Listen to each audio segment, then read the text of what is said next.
তো গতকালকে আপনাকে দেখাইছিলাম আমাকে মুরগি টুরগি সব ঠিক আছে, সুস্থ আছে, বাট ওইটা কিছুক্ষণের জন্য ছিল। সকালবেলা ওইটা দেখি আবার আরেকটা মরে রয়েছে। আর এটা যখন মরছিল রাত্রেবেলা প্রায় বেজির সাইজের বিশাল বড় একটা চিকাই ছিল। চিকাই সেটা মরার পর এটারে খাইছেও, খায় নারী বুড়ি বাইর করে থুয়ে দিছে। তো মুরগি মরার মিছিল এখনও শেষ হয়নি। আর সকালবেলা উঠে দেখি আরেকটা বড় মুরগি, ডিম পাড়া মুরগি, যেটা কালকে দেখাইছি ডিম পারছে, ওই মুরগিটা আজকে সকালবেলা দিয়ে যে জিনতেছে, পরে কি আর করার, জব করে থুয়ে দিছি।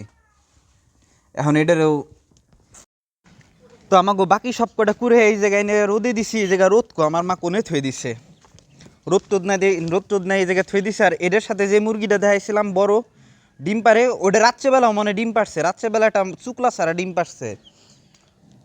ওইটা সকালবেলা ওইটা আমাদের জব করে ফেলাই দিতে হইছে। আর এই যে এখন আছে তিনটা, দেখা যাক কয়টা বাইচে থাকে। এই যে বোতল ভর্তি ওষুধ সিরিঞ্জের মধ্যে যে ওষুধগুলো নিয়ে এসেছিলাম হাসপাতাল থেকে, এই বোতলের মধ্যে মিশাই খাওয়াই দিছি।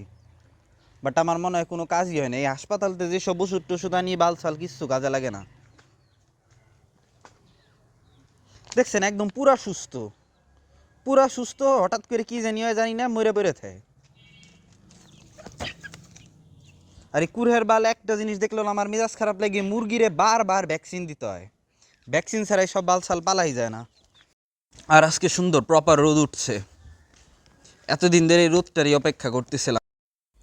তো এই মুরগিটাই ছিল সকালবেলা ঝিমাইতেছিল, এই মুরগিটারে আমরা জব করছি ভোরবেলা। আমার মা জানি না এখনো কে এটারে এখনো থুয়ে দিছে, কাটে নাই, পরে মনে হয় রান্না করার পর কাটবে।